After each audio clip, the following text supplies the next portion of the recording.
Construct, Christophe Siebert. Quels sont tes projets en cours? Les projets en cours. Je dois écrire un texte de cul pour une copine, un bouquin de cul pour Media 1000. Ouais. J'ai un bouquin qui sort en novembre. Ouais. Dans le bouquin de cul, ouais, c'est chez la Musardine Media 1000. Mais je sais pas quand il sort. Ouais. En novembre 2011, 2012, je sais plus. J'ai un bouquin qui sort en novembre chez Rivière Blanche. J'ai écrit un bouquin de cul pour un texte de cul pour une copine. Et j'ai commencé deux bouquins normaux et un de cul. Pour une copine, c'est-à-dire que c'est que pour elle ou Non, en fait, c'est une nana qui veut lire mes textes. Mais du coup, je trouve ça plus marrant de lui écrire un machin inédit. C'est bien, la lumière dans la gueule, ça fait Gestapo. J'aime assez, mais t'as vu, je joue avec la bière, on dirait du champagne, c'est vachement joli. Ouais. Est-ce que t'es le seul du collectif à avoir posté des textes sur la zone ou... Ah bah, je suis le seul à écrire, hein, donc oui. D'accord. A priori, t'aurais créé le collectif, qu'au début il n'y avait personne. Ouais, c'est ça. Au début, j'étais tout seul, c'était un peu un collectif, c'était un fanzine au début. Parce qu'il y a des gens qui m'ont rejoint, donc c'est forcément un collectif, plus ou moins par hasard. D'accord. Maintenant, il y a du texte, il y a de la musique, il y a des organisations d'événements, des artistes plastiques. D'accord. C'est pas un peu sectaire, tu marches pas un peu sur le sers de trépied des gens, c'est ça Non, c'est surtout des trépieds. C'est des trépieds. Oui, c'est bien ce que je pensais. C'est beaucoup de trépieds. Alors,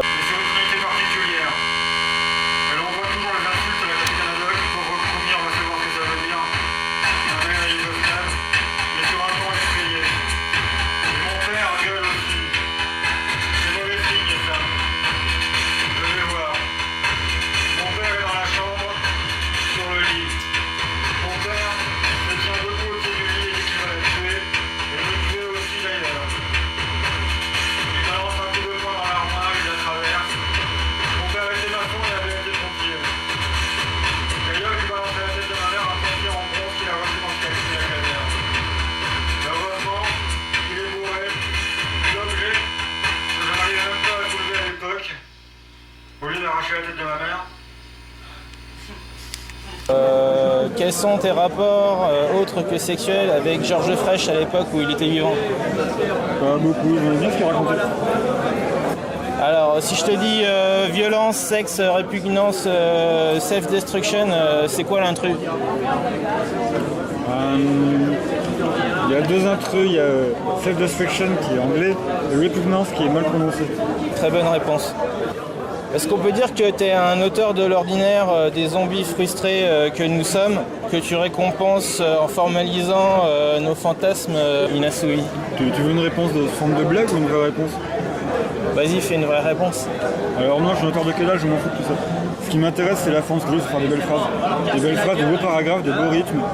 Placer des virgules là où elles doivent être placées. Et faire des textes équilibrés. Qui parlent de l'ordinaire, des envies de violence, de n'importe quoi. Ou de cul ou d'autres, j'en ai complètement. Tu t'adresses à personne en particulier ou Je m'adresse aux gens qui aiment la littérature.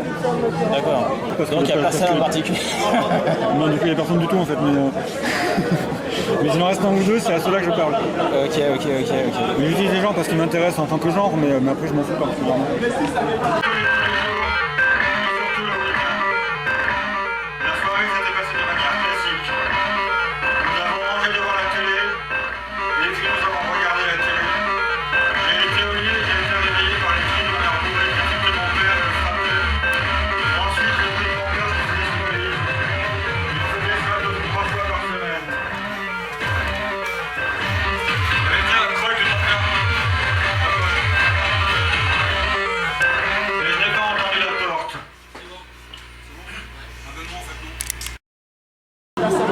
Est-ce que Construct c'est un plan loose?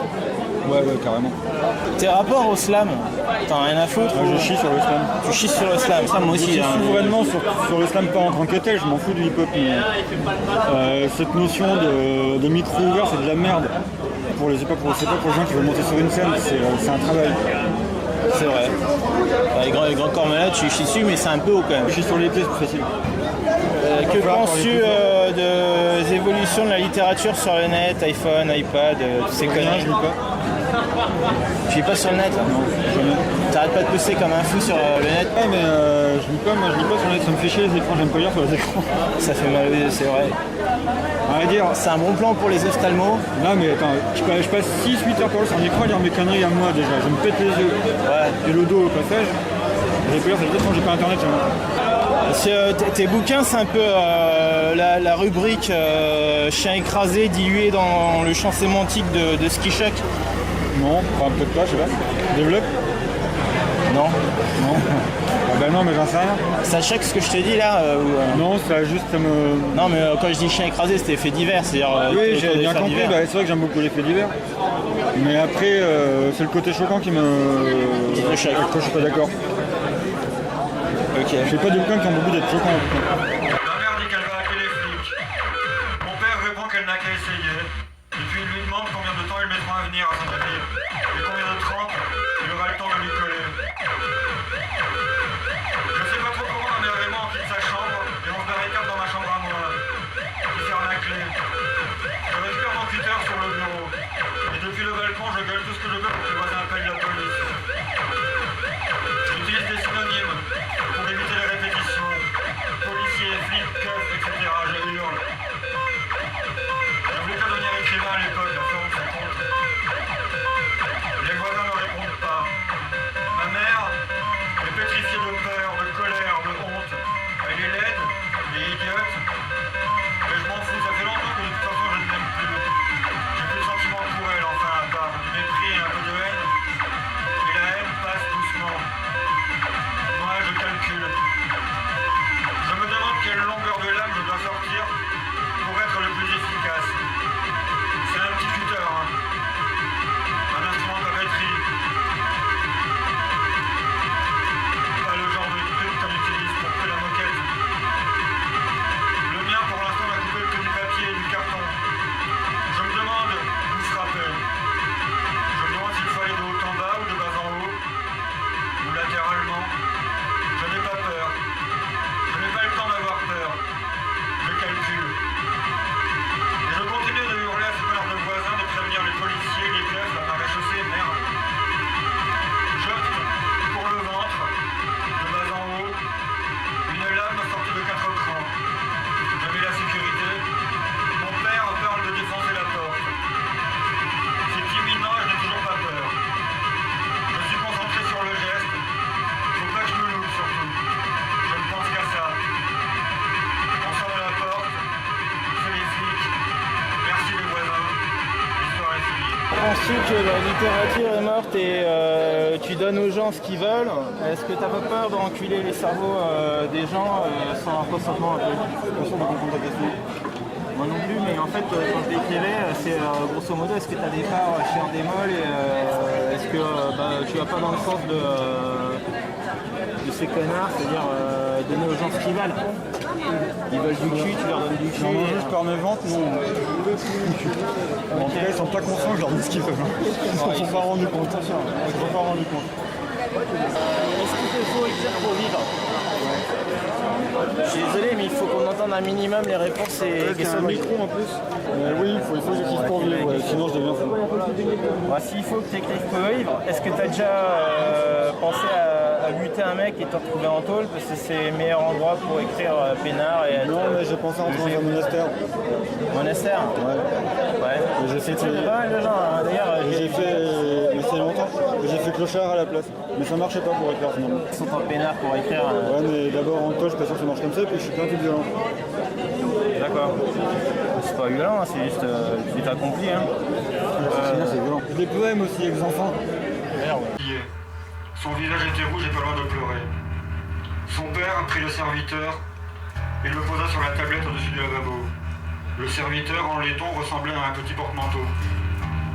À l'une des branches était accroché un rasoir mécanique à lame plate, Mercure Vision, et à l'autre, un blaireau plisson à manche de bruyère, étouffe de pur gris européen. Le socle se prolongeait en un réceptacle qui accueillait un bol à barbe Joris, l'extérieur en laiton et l'intérieur en porcelaine. Il contenait un savon blanc à l'odeur discrète. Tu vois ce rasoir, mon chéri? C'est le meilleur de sa catégorie. Pourtant, il n'assure pas un rasage parfait. Pour avoir un rasage parfait, il faut utiliser ça. Il ferma l'armoire et prit un objet posé dessus. Tu sais, c'est mon père qui m'a appris à me raser. Il m'a légué son rasoir et il le tenait de son père à lui. C'est ce rasoir que je vais utiliser aujourd'hui. Je ne m'en sers que pour les grandes occasions, Quand je ne serai plus là, il sera à toi.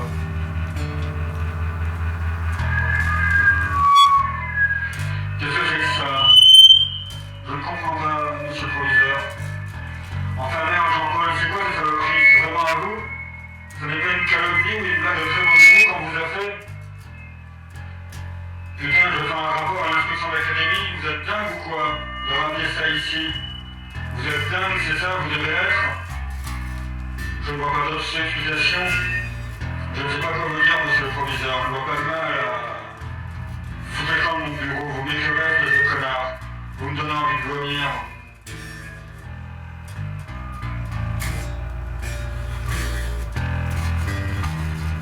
Le coffret à rasoir en bois ciré se composait d'une poignée ronde et patinée prolongée par un boîtier rectangulaire. L'une des faces latérales était couverte d'une couche de cuir brun et rugueux et l'autre d'une couche de cuir plus clair à l'aspect plus doux. L'enfant commença de pleurer.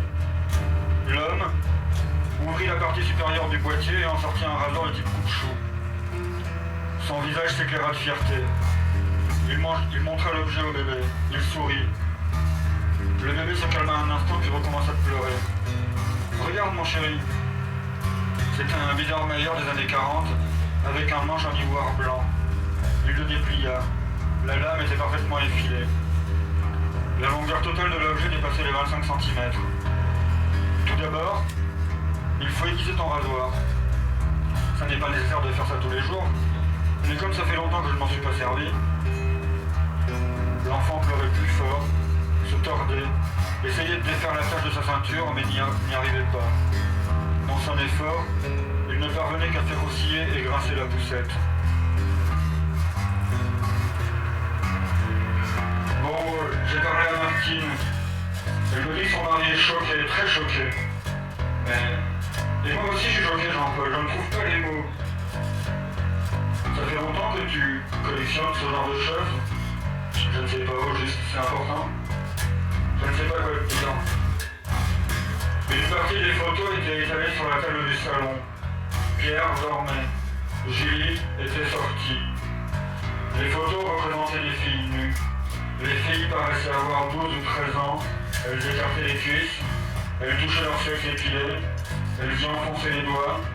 Elles en écartaient les lèvres pour dévoiler l'intérieur rouge et brillant. Leurs yeux étaient sans expression. La première chose à savoir, c'est comment aiguiser le rasoir. Le bébé chialait comme un phoque. Des successions de larmes roulaient sur ses joues et de la morve coulait hors de son nez et se mêlait à la bave.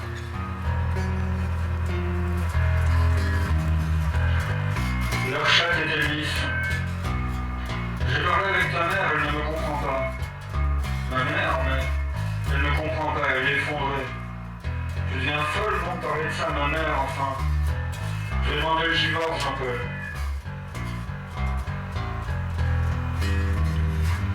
Il prit le rasoir avec 3 doigts, le pouce bien à plat, appliqua la lame, tranchant tournée vers lui, légèrement inclinée, contre le cuir rugueux. Il fit glisser la lame. Aux 2 tiers de la longueur, il effectua une rotation et recommença dans l'autre sens. Tu vois, l'important c'est que la lame touche toujours le cuir. Il effectua quelques allers-retours. Ensuite, on peut affiner l'affinage, l'affûtage avec le cuir doux, mais quand tu es impatiente, on va en rester là. C'est le même mouvement de toute manière. Rasoir en main, il se pencha pour embrasser le bébé qui interrompit un instant ses pleurs. Laure embrassa le front, le nez, la joue. L'enfant était rouge et humide, se tortillait, recommença de sangloter quand son père se releva. Puisque tu restes à la maison, tu amèneras le gosse chez Maurice, d'accord? Leur corps était lisse et beau, ou bien lisse et effrayant. Il y en avait plus de 300. Maintenant, regarde bien. D'abord l'eau. Il faut bien se masser la peau avec de l'eau bien chaude. Se masser, hein, pas se frictionner. Il ferma le robinet. Le savon, regarde comme c'est beau. Il montra à l'enfant le savon laiteux qui occupait le bol en laiton. l'enfant s'en foutait manifestement. L'homme prit son blaireau et effectua quelques allers-retours à la surface du savon. Les poils se chargèrent de mousse blanche et onctueuse. Il tartina ses joues, son menton, le dessous de son nez, une partie de son cou par mouvement rotatif, revenant plusieurs fois au savon pour recharger le blaireau en mousse.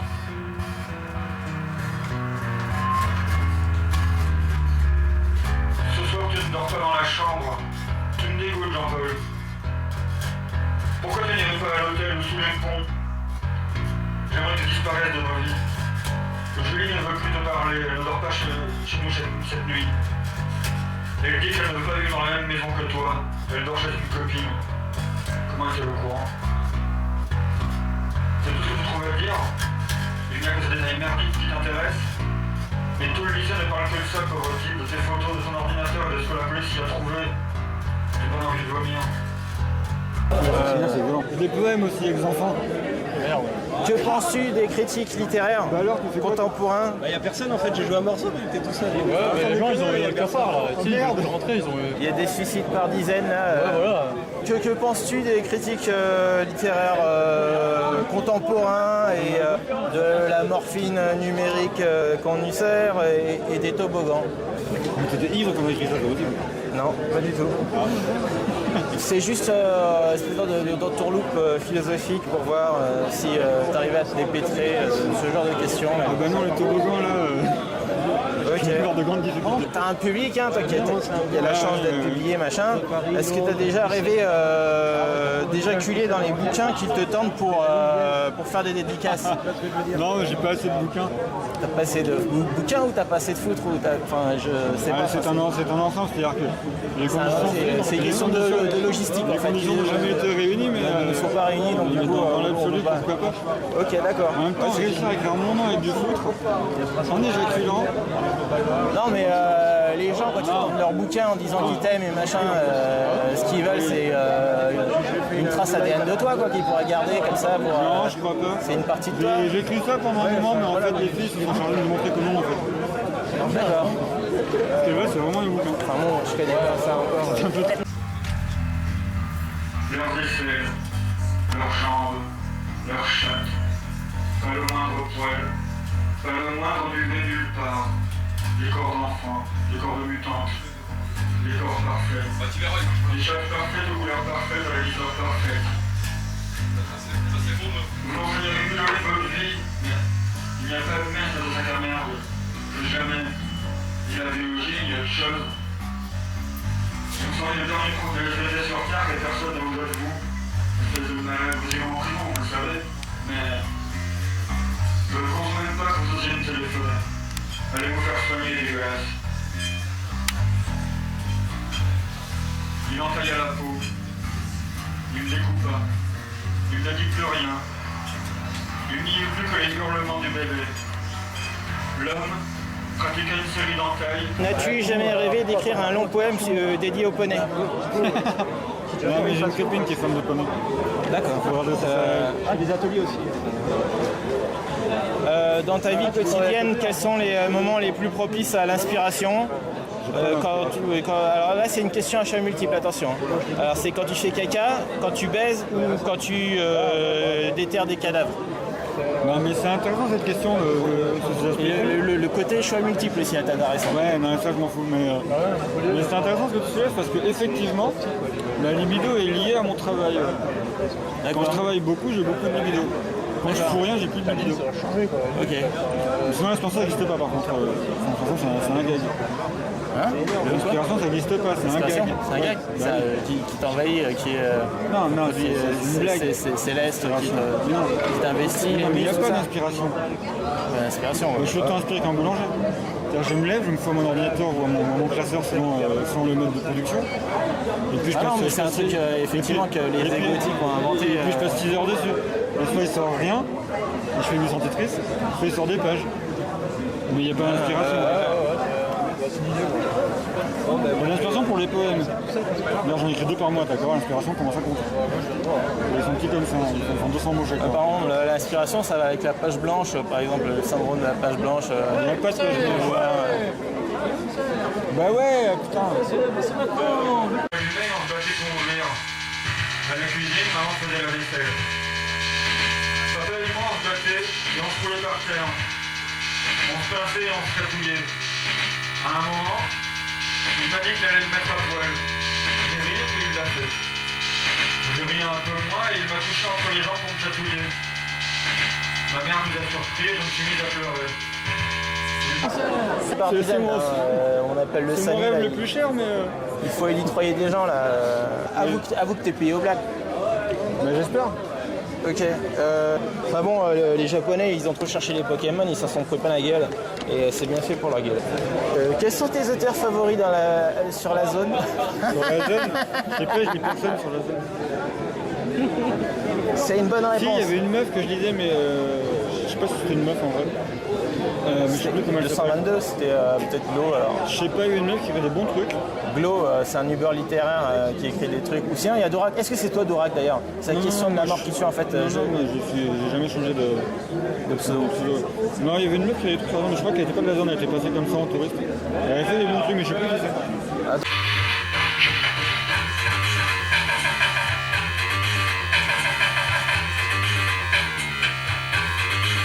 Pour mes 15 ans, il m'a offert une nuisette. Une nuisette noire, transparente, avec de la dentelle. Il me l'a offert devant ma mère. J'ai déballé le cadeau, j'ai regardé ça, et puis lui, et puis ma mère, je ne savais pas quoi dire. J'ai regardé le cadeau de ma mère, c'était un dictionnaire, et j'ai dit merci. Mon père a dit qu'il l'avait choisi tout seul. Il paraissait fier de lui. Ma mère a rougi un peu. Elle a dit qu'elle trouvait ça très mignon. Et elle a resservi du champagne. Et elle a demandé si quelqu'un voulait reprendre du gâteau. Depuis, les autres planètes, les soirs où il vient dans la chambre. Je rejoue, c'est officiel. Ma mère m'a engueulé, mon père s'en fout.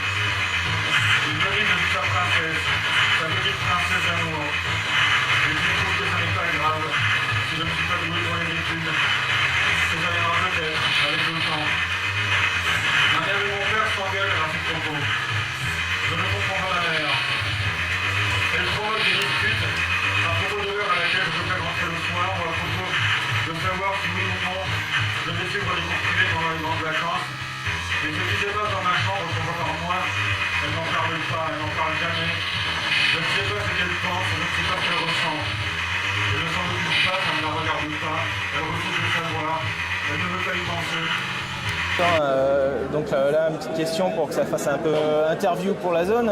Est-ce que tu penses que Nihil est une petite bite? Je sais pas. Il a une bonne tête, mais Ouais. j'aurais bien Mais aimé là, lui parler à Paris. Ouais, mais comment tu estimes le fait qu'il abandonne le site, là, qu'il le laisse pourrir Il a pas que ça à foutre, il a des projets littéraires qui sont intéressants. D'accord, ouais, ok, c'est une bonne réponse aussi. Et tous ceux qui étaient, qui croyaient en lui, en sang. Bah, je sais pas, moi je le connais pas. Bon. Et est-ce que tu penses que la zone c'est une espèce de photographie des années zéro Franchement, si tu veux une bonne réponse, et pas une blague, sur internet, la zone c'était un bon truc pendant un bon moment. C'est vraiment un truc intéressant, il y a vraiment une démarche éditoriale, enfin, un peu je m'en foutiste, mais éditoriale, c'est. Mais sincère et réel, il y avait 3-4 mecs qui étaient dessus et qui bossaient, j'avais l'impression. La démarche éditoriale, c'est on lit des fois les textes qu'on publie. Il faut que ça colle avec il se dégageait, des billes sombres et il se dégageait un truc violent. Justement, des billes sombres et violents, c'était une bonne pétition de principe. C'était une bonne démarche de départ, ça marchait assez bien. D'accord. Il y avait du monde, c'était un bel endroit. Ouais. Après, moi je me suis pas intéressé plus que ça, mais j'ai l'impression que c'était vraiment un truc intéressant. Moi j'aimais bien toute l'émulation qu'il y a autour de la critique et c'est dommage. Moi j'aime bien quand c'est on n'était pas des copains. C'est ce que j'ai voulu faire avec Angoisse plus ou moins. D'ailleurs quand on se rencontre dans la rue, il y en a une dizaine à Montpellier, on se fait des croche-pieds, des trucs comme ça, on n'est pas copains.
Est-ce qu'écrivain, ça fait vivre de nos jours?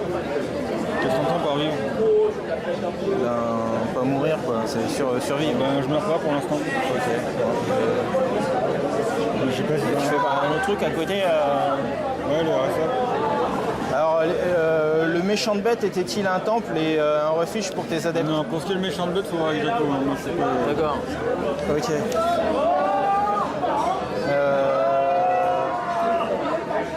Est-ce qu'à force de taper dans le conceptuel, t'as pas peur de devenir publicitaire? Je fais pas de conceptuel, moi, j'ai fait du terme. C'est vrai que je suis con en fait en y repensant. C'est bizarre.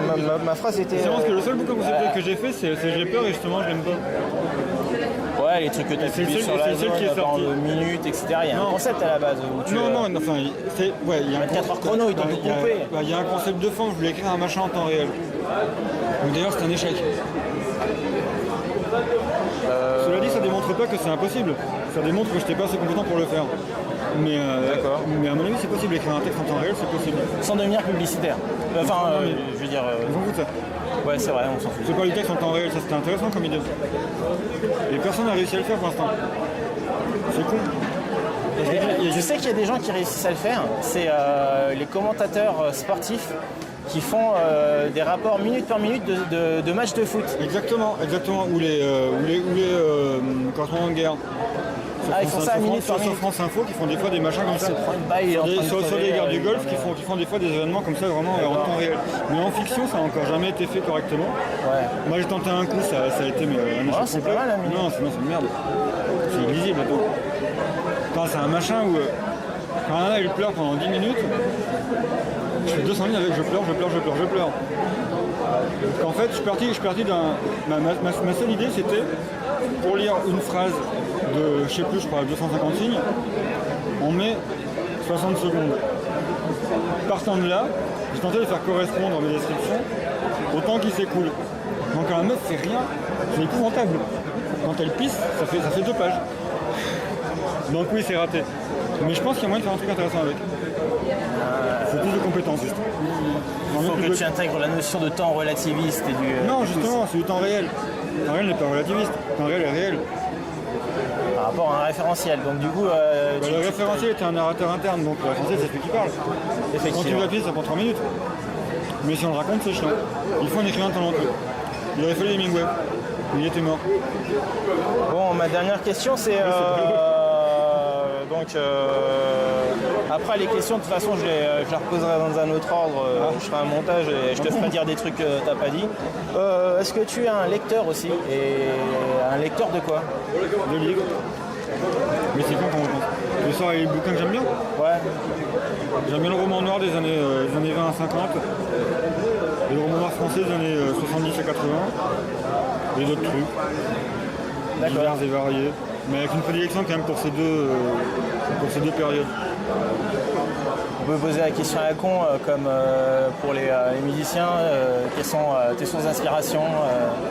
Mais j'ai pas de source d'inspiration, je travaille mon monsieur. Ah bah oui, c'est vrai, effectivement. Je pose mon cul, je bosse. Tu ne crois pas à l'inspiration. Ma source d'inspiration, c'est le point virgule. J'ai vu des gens qui ont une présence physique sur scène. Bon, Bukowski, pour parler des grands anciens. Des copains aussi. Ça va être bourré. Plus près de moi. Qui effectivement, tu les fous sur scène, ils parlent, ils lisent, et boum, t'es accroché par leur charisme. Ça, c'est une chose. Moi, j'ai pas de charisme, donc il faut que je passe par un autre procédé. Et donc, je rajoute des choses. Je mets un musicien, une vidéo, un truc, un machin, des lumières, blablabla. Pour rendre la lecture intéressante, parce que étant donné que je suis ni une rockstar, ni un acteur de théâtre, j'ai que le texte je ne crois qu'en mon texte. Je ne crois pas en ma présence physique sur scène. Donc j'ai mon texte, mais mon texte peut quand même être en valeur. Étant donné que c'est pas ma lecture qui le met en valeur. Tes performances scéniques sont un produit dérivé de tes textes? Ah oui, c'est une diffusion différente, c'est tout. D'accord. Je crois que sa question c'est est-ce que tu te relis quand tu écris? Ah ouais, non, quand tu as lu. Enfin, je me relis beaucoup quand j'écris, mais après, je répète un peu mes textes avant de les lire. Mais pas tant que ça, parce que je les répète juste assez pour pouvoir les lire sans faire trop de pain. Mais j'ai pas d'interprétation, au sens théâtral du terme. Parce que je suis pas acteur, je sais pas interpréter. j'ai pas cette compétence et j'ai pas envie d'apprendre. Oui, mais en fait, c'est pas ça marche bien avec la musique, c'est ça marche bien grâce à la musique. Ah si, parce que j'en ai fait sans musique, hein. Je peux te le dire. Il y en a qui font ça tous les dimanches, ça s'appelle des prêtres, ils n'ont pas besoin de musique. Si, il y a des petits interludes. Oui, mais, ou alors ça s'appelle Iggy Pop et effectivement il peut être assis sur une chaise à lire des poèmes, ça marchera. Parce que c'est Iggy Pop. Moi je suis pas Iggy Pop. Moi j'ai que mes textes. J'ai pas ma gueule, j'ai pas mon corps. Sur scène j'ai pas de corps, j'ai pas de présence. Soit tu l'as naturellement, soit tu l'apprends. Moi je l'ai pas naturellement et j'ai la flemme de l'apprendre. Donc je prends autre chose. Enfin, je considère que j'ai un bon texte. Mais, je suis pas sûr, mais c'est mon opinion. Mais ce qui rend le texte intéressant, dans le contexte de la scène, c'est le fait qu'il y ait une musique. S'il y a juste moi qui lis un texte, ça c'est soporifique. Le texte peut être le meilleur du monde. Si je suis seul à le lire, c'est pas intéressant. T'as déjà fait des courts-métrages, des vidéos sur des textes Non, c'est pas encore arrivé ça.